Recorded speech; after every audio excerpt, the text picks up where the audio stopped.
The emergency session of the Galactic Council convened in chaos. Assel stood at the observation deck of the Viridian Dawn, watching the assembled delegates argue through the transparent aluminum viewport. Her fingers traced the edge of her tactical pad, pulling up the latest intelligence reports. The numbers made her stomach turn. 23 billion. That's how many Krillian civilians the Vazoth Dominion had exterminated in the past standard month. Commander Assel. A voice crackled through her comm. It was Farhat calling from the human diplomatic vessel. The Council is about to vote on sanctions, economic restrictions and trade embargoes. Assel's jaw tightened. After 23 billion deaths, they want to impose sanctions?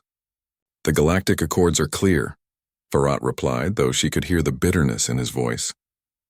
Member species must pursue diplomatic solutions before military intervention. It's how civilized societies operate. She turned from the viewport, her boots echoing against the metal deck. Civilized, she repeated, the word tasting like ash. We've been playing Civilized for 3 years, Farhat. 3 years of diplomatic protests while the Vazoth carved their way through the outer systems. How many more species need to burn before the galaxy admits that civilization is a luxury the dead can't afford? Farhat was silent for a moment. Through the secure channel, Assel heard the murmur of the council chamber in the background. Finally he spoke. Earth's representatives are requesting a private session. Admiral Chen wants you there. 30 minutes later, Assel entered the secure conference room where Admiral Marcus Chen sat with the Earth delegation. Farhat was already present, his expression grim. The holographic display at the center of the table showed real-time feeds from Krillian refugee ships. Overcrowded and desperate. Commander Assel, Ambassador Farhat, Admiral Chen began, his weathered face cast in blue light from the hologram. The Council has voted. Sanctions will be implemented in 60 standard days, pending Vazoth compliance with ceasefire negotiations. 60 days, Assel said flatly. Sir, our projections indicate the Vazoth will complete their genocide of the Krillian worlds in 42 days. Chen nodded slowly, which is why I've recalled you both. Earth is withdrawing from the Galactic Accords, effective immediately. The words hung in the air like a thunderclap. Farhat leaned forward, his diplomatic training evident in his measured tone. Admiral, if we abandon the Accords, we lose our seat on the Council, our trade agreements, our humanity, Chen interrupted. We lose our humanity, Ambassador Farhat. That's what happens when we watch genocide unfold and respond with paperwork. He stood, placing both hands on the table. Our ancestors swore an oath after the horrors of their own history. Never again. Not just for humans, but for anyone. We meant it then. We mean it now. Assel felt something ignite in her chest, a fire that had been smoldering since the first reports from Krillian space. What are your orders, sir? Chen tapped the holographic display, and the refugee ships were replaced by tactical schematics. The Vazoth believe they can act with impunity because the galaxy values procedure over justice. They think humanity will debate and deliberate while they finish their work. His eyes hardened. They're about to learn that humans have a long memory and a short temper when it comes to genocide. The Terran Defense Fleet? Farhat asked, reading the deployment orders appearing on the screen. Every available ship, Chen confirmed. 47 fleets. 3,000 vessels. We jump to Krillian space in 18 hours. Our mission is simple. Stop the Vazoth by any means necessary. We're not asking for permission, and we're not waiting for consensus. Assel studied the battle plans, her tactical mind already running simulations. The Vazoth had superior numbers, but their forces were spread across multiple occupied systems. They'll call us warmongers, she said. The Council will condemn us. Let them, Chen replied. Our children can debate the morality of our actions in philosophy classes. The Krillian children deserve the chance to grow up and have that debate themselves.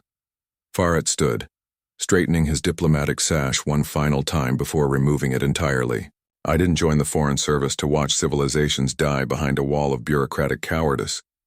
What do you need from me, Admiral? Chen smiled grimly. I need you to send one message to the Vazoth Dominion. Tell them humanity is done playing civilized.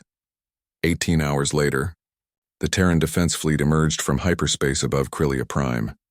The Vazoth Bombardment Fleet, caught mid-operation, had mere minutes to respond before Earth's weapons spoke a language older than diplomacy. Assel commanded the retribution, leading the assault on the Vazoth command carrier. Farhat, now serving as Fleet Communications Officer, broadcast on all frequencies as railgun rounds and plasma torpedoes lit up the void. Vazoth Dominion. This is the Terran Defense Fleet. Farhat's voice carried across the battlefield, cold and absolute. You have committed genocide. The Galactic Council may debate sanctions, but Earth doesn't negotiate with mass murderers. Stand down immediately, or we will end you. The Vazoth commander responded with defiance, launching their own attack. It was a mistake. Humanity had spent centuries refining the art of warfare, then suppressing those instincts in favor of civilization. But civilization, Assel realized as she gave the order to fire, was always a choice, and some choices could only be made once the alternative became unbearable. When the battle ended 6 hours later, the Vazoth fleet was scattered debris and Krylia Prime was free.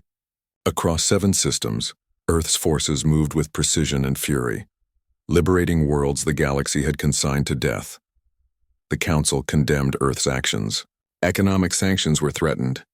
Humanity's reputation as a peaceful diplomatic species was shattered, but 23 billion Kryllian voices would never protest. They were already gone. The 7 billion still alive, however, would remember who came when civilization failed them. Asil stood on the bridge of the Retribution, watching Kryllian survivors evacuate to safety. Farhat joined her, both of them silent witnesses to the cost of action and inaction alike. Was it worth it? Farhat asked quietly. Asil thought of the empty debates, the endless committees, the civilized discussions that filled time while people died. She thought of humanity's bloodiest chapters and the lessons written in that blood. Ask the children who'll grow up because we stopped playing by rules that protected monsters, she replied. Then ask me again. Farhat nodded, and together they watched the rescue ships descend through Krylia's atmosphere, carrying hope to a species that had nearly lost everything. Humanity had broken the rules of civilization to honor something deeper, the promise that genocide would never again go unanswered, regardless of the cost.